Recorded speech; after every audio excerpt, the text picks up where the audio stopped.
Dalam amanat perpisahannya, Yesus berkata kepada murid-muridnya, "Jika seorang mengasihi aku, ia akan menuruti firman-Ku. Bapa-Ku akan mengasihi dia, dan kami akan datang kepadanya dan diam bersama-sama dengan dia.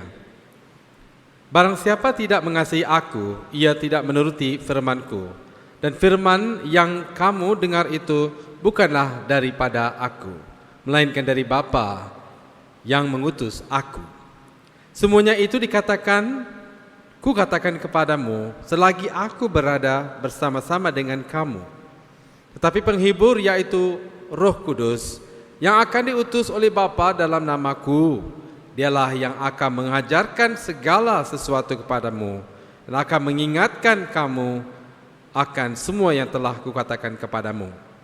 Damai sejahtera ku tinggalkan bagimu, damai sejahtera ku berikan kepadamu, dan apa yang kuberikan tidak seperti yang diberikan oleh dunia kepadamu. Janganlah gelisah dan gentar hatimu. Kamu telah mendengar bahwa aku telah berkata kepadamu, aku pergi, tetapi aku datang kembali kepadamu.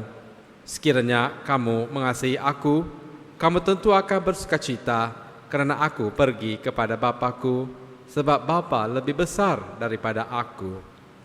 Sekarang juga aku mengatakannya kepadamu sebelum hal itu terjadi, supaya apabila hal itu terjadi, kamu percaya." Demikianlah Injil Tuhan Yesus Kristus. Terpujilah Kristus. Saudara-saudari yang dikasihi, bila mana kita dapat bertemu risiko ataupun risk dalam hidup kita, risiko yang boleh menakutkan, apakah yang kamu buat? Bagaimanakah respon kamu bila masa kamu berdepan dengan risiko dalam hidup? Mungkin kita takut dan cari jalan, sebab mungkin kita mahu menyelesaikannya. Jadi dalam bacaan hari ini, liturgi hari ini memberikan kita 3 perkara penting yang telah berlaku dalam gereja pada dulu-dulunya. Gereja pertama daripada Paulus dan Silas, dari Barnabas dan juga Judas, 4 orang ini, dan juga yang lain-lain murid-murid Yesus. Telah pun ada perselisihan di dalam gereja pada masa pertama itu. Bercetuslah banyak pertelingkahan oleh kerana beban dalam hidup mereka berat. Beban gereja memberi kepada umatnya berat. Buat ini, buat itu, perlu dilaksanakan banyak, betul. Jadi ada orang yang sudah larikan diri daripada gereja itu. Ada orang yang tidak mahu datang untuk beribadat. Jadi ada pertelingkahan dalam banyak perkara ini. Jadi gereja pada masa abad pertama sudah ada banyak risiko yang perlu ia menyelesaikan ataupun cari jalan keluar. Apakah cari jalan Paulus ini? Mereka terus ke kota Yerusalem dan mereka bermesyuarat, memanggil semua umat agar kita boleh berdoa, memanggil kuasa Roh Kudus, Roh Tuhan, agar ia boleh tunjuk jalan kepada kita. Dalam bacaan pertama ia dihuraikan, mereka semua telah diajar dan ditunjuk ajar oleh kuasa Roh Kudus, agar mereka tidak akan memberi beban yang berat kepada umat-umat ini, tetapi untuk menyelesaikannya dengan jalan yang betul, penuh dengan kerahiman Tuhan. Maka selesailah segalanya oleh kerana mereka mendoakan kepada Roh Kudus. Apakah dalam hidup kita hari ini, bila kita berdepan dengan risiko, kita menggunakan jalan yang sama?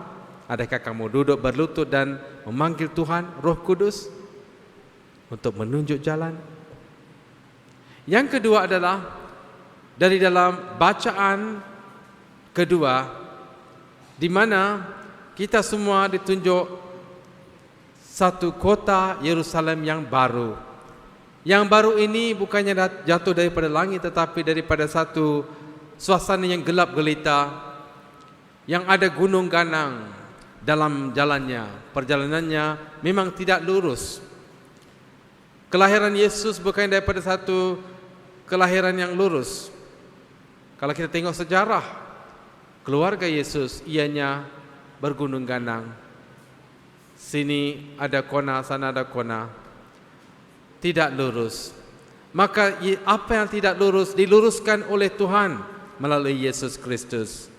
Kota Yerusalem baru ini didirikan daripada satu jalan yang tidak lurus, tidak bagus, dari dalam gelap gelita, tapi kesemuanya telah diluruskan, telah dicantikkan, telah diubah sesuaikan oleh Tuhan dari dalam domba Allah Yesus Kristus.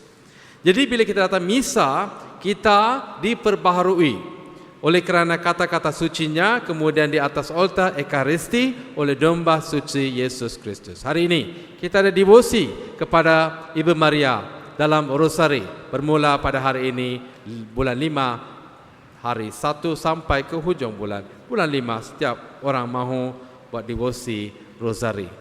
Jadi ada banyak jalannya di mana kita boleh memperbaharui, terutamanya dalam sakramen kudus gereja. 7 sakramen, tapi setiap minggu kita ada sakramen secara percuma, Ekaristi dan juga pengampunan dosa. Dan dalam semua 7 sakramen kita dapat tunjuk ajar Roh Kudus Tuhan. Itu adalah yang kedua. Dan yang ketiga adalah Yesus berkata dalam Injilnya, Roh Kudus Tuhan akan mengajarkan kamu dan Ia akan mengingatkan kamu.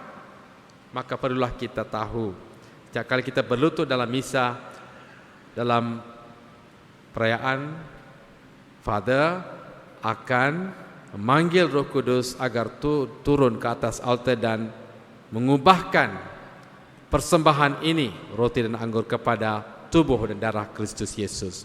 Adakah saya selalu dengar kata-kata Father, Roh Kudus yang turun? Adakah saya boleh melihatnya? Adakah saya boleh merasainya? Adakah saya memanggil Roh Kudus bila mana saya dalam bahaya? Adakah saya berdoa kepada Roh Kudus bila-bila sahaja saya hendak berbuat kehendak Tuhan? Saudara-saudara yang dikasihi, malah kita mengingati Roh Kudus bukannya diberi pada masa penguatan ataupun dalam Ekaristi saja, tetapi bila dalam pembaptisan kita semua telah diurapi oleh kuasa Roh Kudus. Selalu Dia akan mengerjakan kehendak Tuhan dalam hidup kita, tetapi kita perlu berbuka hati kepada jalan-jalan Roh Kudus Tuhan. Malah kita berbuka hati seperti Ibu Maria yang telah begitu berbuka hati kepada kuasa Roh Kudus bila dia berumur muda-muda lagi, mungkin 12, mungkin 11 atau 13, dikata, biarlah kehendak Tuhan datang kepada aku, saya akan melaksanakannya dari dalam tubuh Yesus Kristus.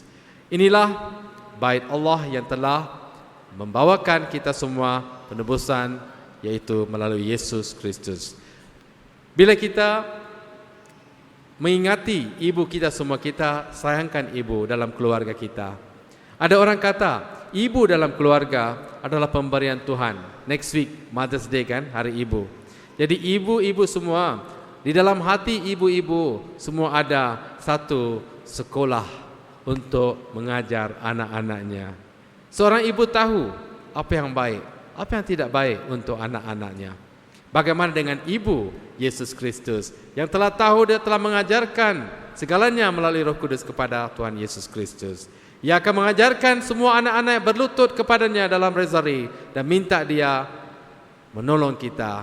Ibu itu tahu apa yang kita perlu, maka ia akan mengerjakan segalanya untuk kita bila kita mintanya. Malah kita memberikan segalanya, persembahkan kepada ibu ini bermula hari ini. Roh Kudus Tuhan, ajarkanlah kami. Roh Kudus Tuhan, ajarkanlah aku.